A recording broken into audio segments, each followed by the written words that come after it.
ಗದಗ ಜಿಲ್ಲೆಯಲ್ಲಿ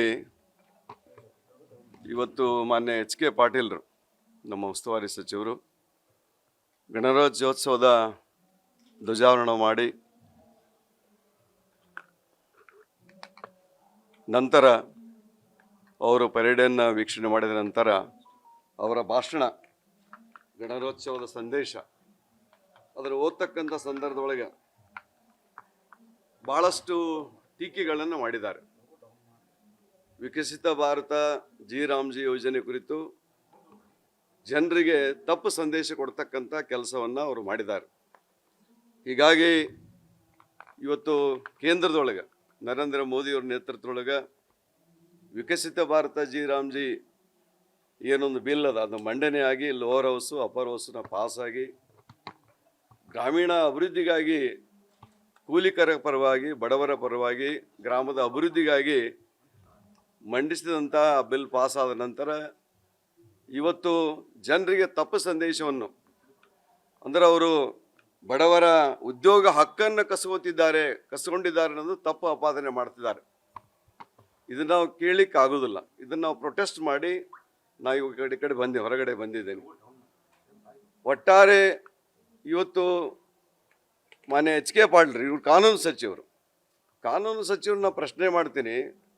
ಇವತ್ತು ವಿಕಸಿತ ಭಾರತ ಜಿ ರಾಮ್ಜಿ ಯೋಜನೆಯೊಳಗೆ ಅವರ ಬಡವರ ಉದ್ಯೋಗ ಹಕ್ಕನ್ನು ಎಲ್ಲಿ ಕಸ್ಕೊಂಡಿವಿ ನಾವು? 100 ದಿನ ಇತ್ತು, 125 ದಿನ ಮಾಡಿದ ತಪ್ಪ? ಅವ್ರ ಹಕ್ಕನ್ನು ಕಸ್ಕೊಂಡಂಗೆ ಆಯ್ತಾ? 15 ದಿನಕ್ಕೊಮ್ಮೆ ತಿಂಗಳಿಗೊಮ್ಮೆ ಪಗಾರ ಕೊಡ್ತಿದ್ರು, ಪ್ರತಿ ವಾರ ಕೊಡು ಅಂತ ಹೇಳಿದ್ವಿ ನಾವು. ಅದನ್ನು ಕಾನೂನು ಮಾಡಿದ್ವಿ ನಾವು. ಲೇಟ್ ಆಗಿ ಕೊಟ್ರೆ ಅದಕ್ಕೆ ಕಾಂಪನ್ಸೇಷನ್ ಕೊಡ್ಬೇಕಂತ ಹೇಳಿದ್ವಿ. ಇದು ತಪ್ಪ ನಾವು ಮಾಡಿದ್ದು? ಇದು ಬಡವರ ವಿರೋಧಿನ? ವಾರಕ್ಕೊಮ್ಮೆ ಕೊಡ್ಬೇಕಂತ ಕಾನೂನು ಮಾಡೀವಿ. ಹಿಂದೇನಿತ್ತು 15 ದಿನ ತಿಂಗಳ, ಅದು ಪೂರ್ತಿ ಪಗಾರ ಕೊಡ್ತಿದ್ದಿಲ್ಲ. ಕಾನೂನು ಸಚಿವರು ತಿಳ್ಕೊಬೇಕಲ್ಲ. ಜನರಿಗೆ ತಪ್ಪು ಸಂದೇಶ ಮತ್ತು ಅವ್ರು ಕೊಡ್ತಾ ಹೋದ್ರೆ ಅದು ಕುತ್ಕೊಂಡು ಕೇಳ್ಬೇಕ ನಾವು? ಅದನ್ನು ಕಂಡೀಷನ್ ಹೊರಗಡೆ ಬಂದಿದ್ದೀನಿ. ಮತ್ತು ಇದ್ರ ಜೊತೆಗೆ ಅವರು ಅಪಾದನೆ ಮಾಡ್ತಾ ಇರ್ತಾರೆ. ಏನಪ್ಪ ಅಂದ್ರೆ ಗ್ರಾಮ ಸಭಾದ ಹಕ್ಕು ಕಸ್ಕೊಂಡಾರ, ಗ್ರಾಮ ಪಂಚಾಯಿತಿ ಹಕ್ಕನ್ನು ಕಸ್ಕೊಂಡಾರ. ಎಲ್ಲಿ ಕಸ್ಕೊಂಡದ? ಸರಿಯಾಗಿ ಕಾನೂನು ಓದಬೇಕು ಮಾನ್ಯ ಎಚ್.ಕೆ. ಪಾಟೀಲ್ರು. ಪಂಚಾಯತ್ ರಾಜ್ಯ ಅಡಿಯೊಳಗೆ ಏನು ಗ್ರಾಮ ಸಭೆಗಳಿಗೆ ಗ್ರಾಮ ಪಂಚಾಯತಿಗೆ ಏನು ಹಕ್ಕು ಕೊಟ್ಟಿದ್ದಾರೋ ಅದನ್ನು ಏನೂ ಕಸ್ಕೊಂಡಿಲ್ಲ, ಯಥಾವತ್ತಾಗಿ ಇಟ್ಟಿದ್ದಾರೆ. ಏನು ಹಕ್ಕು ಕಸ್ಕೊಂಡಿದ್ದಾರೆ? ಬರೀ ಟೀಕಾ ಮಾಡೋದ ಇವರು? ಕೇಂದ್ರ ಸರ್ಕಾರ ನರೇಂದ್ರ ಮೋದಿಯವರು ಟೀಕಾ ಮಾಡೋದು. ಮತ್ತು ಇದು ಸಂದೇಶದೊಳಗೆ ಓದ್ತಾರ, ನಾವು ಭಾಳ ಟ್ಯಾಕ್ಸ್ ಕೊಡ್ತೀವಿ, ಆ ಪ್ರಮಾಣದಲ್ಲಿ ಸರಿಯಾಗಿ ನಮಗೆ ಕೊಡಂಗಿಲ್ಲ, ವಾಪಸ್ ಕೊಡಂಗಿಲ್ಲ ಅಂತ. ಇಂದು ಇವರು UPA ಸರ್ಕಾರ ಇತ್ತಲ್ಲ, UPA ಸರ್ಕಾರದಾಗ ಎಷ್ಟು ಬಂದದ? ನರೇಂದ್ರ ಮೋದಿಯವರು ಸರ್ಕಾರ ಬಂದ ಮ್ಯಾಗೆ ನಾವು ಎಷ್ಟು ಕೊಟ್ಟಿವಿ ರಾಜ್ಯಕ್ಕೆ? ಇದನ್ನೆಲ್ಲ ಸರಿಯಾಗಿ ತಿಳ್ಕೊಳ್ಳಾರ್ದನ ಇವತ್ತು ಗಣರಾಜ್ಯೋತ್ಸವ ಆಚರಿಸ್ತಕ್ಕಂಥ ಸಂದರ್ಭದೊಳಗೆ ತಪ್ಪು ಸಂದೇಶವನ್ನು ಜನರಿಗೆ ಕೊಡೋದು ನಾವು ಉಗ್ರವಾಗಿ ಖಂಡಿಸ್ತೀನಿ. ಹಾಗಾಗಿ ನಾವು ಬಾಯ್ಕಾಟ್ ಮಾಡಿದ್ದೀನಿ. ಅಲ್ಲ ರೀ, ನಾನೇನು ಹೇಳೋದು, ಇವರು ನೋಡ್ರಿ, ಕಾಲಕ್ಕೆ ತಕ್ಕಂತೆ ಈ ಉದ್ಯೋಗ ಖಾತ್ರಿ ಯೋಜನೆ ಹೆಸರು ಬದಲಾವಣೆ ಮಾಡ್ಕೊತ ಬಂದಾರೆ. ಜವಾಹರ್ಲಾಲ್ ರೋಜ್ಗಾರ್ ಯೋಜನೆ ಇತ್ತು, ಅದನ್ನು ಬದಲಿ ಮಾಡಿದವರು ಯಾರು? ಕಾಲಕ್ಕೆ ಇವತ್ತು ನಮ್ದೇನ್ರಿ 2047ಕ್ಕೆ ಭಾರತ ದೇಶವನ್ನು ವಿಕಸಿತ ಭಾರತ ಮಾಡ್ಬೇಕಂತಕೊಂಡು ನರೇಂದ್ರ ಮೋದಿಜಿಯವರ ಅವ್ರ ಗುರಿಯಾಗಿದೆ. ಅದಕ್ಕೆ ತಕ್ಕಂತೆ ಗ್ರಾಮೀಣ ಅಭಿವೃದ್ಧಿ ಮಾಡಬೇಕು. ಅದಕ್ಕೆ ಪೂರಕವಾಗಿ ಈ ಒಂದು ಕಾನೂನನ್ನು ತಂದಿದ್ದಾರೆ. ಬಡವರ ಪರವಾಗಿದೆ, ರೈತರ ಪರವಾಗಿದೆ, ಗ್ರಾಮೀಣದ ಸರ್ವಾಂಗೀಣ ಅಭಿವೃದ್ಧಿಗದ. ಇದು ಸರಿಯಾಗಿ ತಿಳ್ಕೊಳ್ಳಾರ್ದ ಕಾನೂನು ಸಚಿವರು ಮತ್ತಿವರು ಇದನ್ನ ಉಗ್ರವಾಗಿ ಖಂಡಿಸ್ತೀವಿ. ಗದಗ ಜಿಲ್ಲೆಯಲ್ಲಿ ಇವತ್ತು ಮಾನ್ಯ ಎಚ್.ಕೆ. ಪಾಟೀಲ್ರು ನಮ್ಮ ಉಸ್ತುವಾರಿ ಸಚಿವರು ಗಣರಾಜ್ಯೋತ್ಸವದ ಧ್ವಜಾರೋಹಣ ಮಾಡಿ ನಂತರ ಅವರು ಪರೇಡನ್ನು ವೀಕ್ಷಣೆ ಮಾಡಿದ ನಂತರ ಅವರ ಭಾಷಣ ಗಣರಾಜ್ಯೋತ್ಸವದ ಸಂದೇಶ ಅದರ ಓದ್ತಕ್ಕಂಥ ಸಂದರ್ಭದೊಳಗೆ ಭಾಳಷ್ಟು ಟೀಕೆಗಳನ್ನು ಮಾಡಿದ್ದಾರೆ. ವಿಕಸಿತ ಭಾರತ ಜಿ ರಾಮ್ಜಿ ಯೋಜನೆ ಕುರಿತು ಜನರಿಗೆ ತಪ್ಪು ಸಂದೇಶ ಕೊಡ್ತಕ್ಕಂಥ ಕೆಲಸವನ್ನು ಅವರು ಮಾಡಿದ್ದಾರೆ.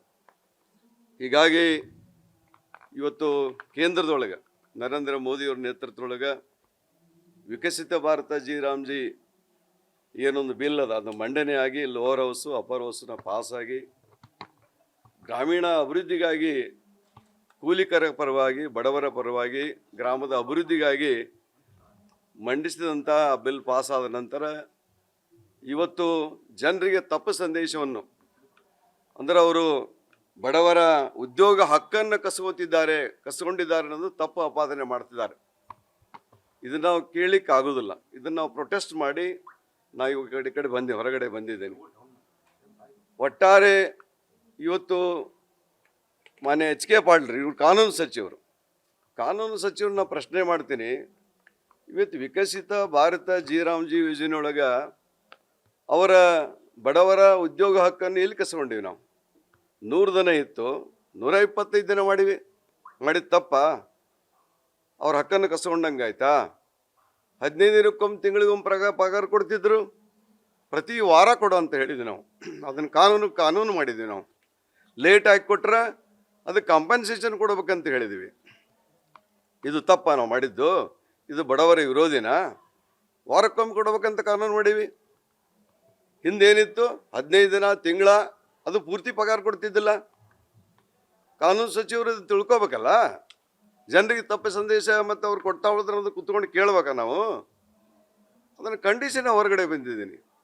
ಮತ್ತು ಇದ್ರ ಜೊತೆಗೆ ಅವರು ಅಪಾದನೆ ಮಾಡ್ತಾ ಇರ್ತಾರೆ.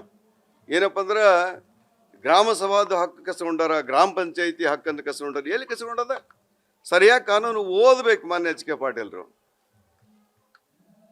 ಪಂಚಾಯತ್ ರಾಜ್ಯ ಅಡಿಯೊಳಗೆ ಏನು ಗ್ರಾಮ ಸಭೆಗಳಿಗೆ ಗ್ರಾಮ ಪಂಚಾಯತಿಗೆ ಏನು ಹಕ್ಕು ಕೊಟ್ಟಿದ್ದಾರೋ ಅದನ್ನು ಏನೂ ಕಸ್ಕೊಂಡಿಲ್ಲ, ಯಥಾವತ್ತಾಗಿ ಇಟ್ಟಿದ್ದಾರೆ. ಏನು ಹಕ್ಕು ಕಸ್ಕೊಂಡಿದ್ದಾರೆ? ಬರೀ ಟೀಕಾ ಮಾಡೋದ ಇವರು? ಕೇಂದ್ರ ಸರ್ಕಾರ ನರೇಂದ್ರ ಮೋದಿಯವರು ಟೀಕಾ ಮಾಡೋದು. ಮತ್ತು ಇದು ಸಂದೇಶದೊಳಗೆ ಓದ್ತಾರ, ನಾವು ಭಾಳ ಟ್ಯಾಕ್ಸ್ ಕೊಡ್ತೀವಿ, ಆ ಪ್ರಮಾಣದಲ್ಲಿ ಸರಿಯಾಗಿ ನಮಗೆ ಕೊಡಂಗಿಲ್ಲ, ವಾಪಸ್ ಕೊಡಂಗಿಲ್ಲ ಅಂತ. ಹಿಂದೆ ಇವರು UPA ಸರ್ಕಾರ ಇತ್ತಲ್ಲ, UPA ಸರ್ಕಾರದಾಗ ಎಷ್ಟು ಬಂದದ? ನರೇಂದ್ರ ಮೋದಿಯವರು ಸರ್ಕಾರ ಬಂದ ಮ್ಯಾಗೆ ನಾವು ಎಷ್ಟು ಕೊಟ್ಟಿವಿ ರಾಜ್ಯಕ್ಕೆ?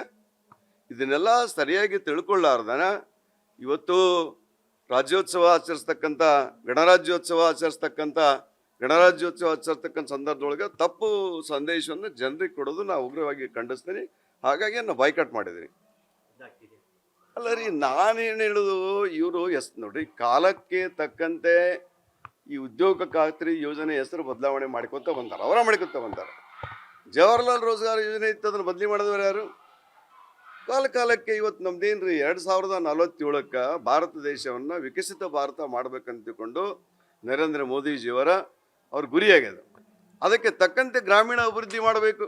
ಅದಕ್ಕೆ ಪೂರಕವಾಗಿ ಈ ಒಂದು ಕಾನೂನನ್ನು ತಂದಿದ್ದಾರೆ. ಬಡವರ ಪರವಾಗಿದೆ, ರೈತರ ಪರವಾಗಿದೆ, ಗ್ರಾಮದ ಸರ್ವಾಂಗೀಣ ಅಭಿವೃದ್ಧಿಗದ. ಇದು ಸರಿಯಾಗಿ ತಿಳ್ಕೊಳ್ಳಾರ್ದ ಕಾನೂನು ಸಚಿವರು ಮತ್ತು ಇವರು ಇದನ್ನ ಉಗ್ರವಾಗಿ ಖಂಡಿಸ್ತೀವಿ.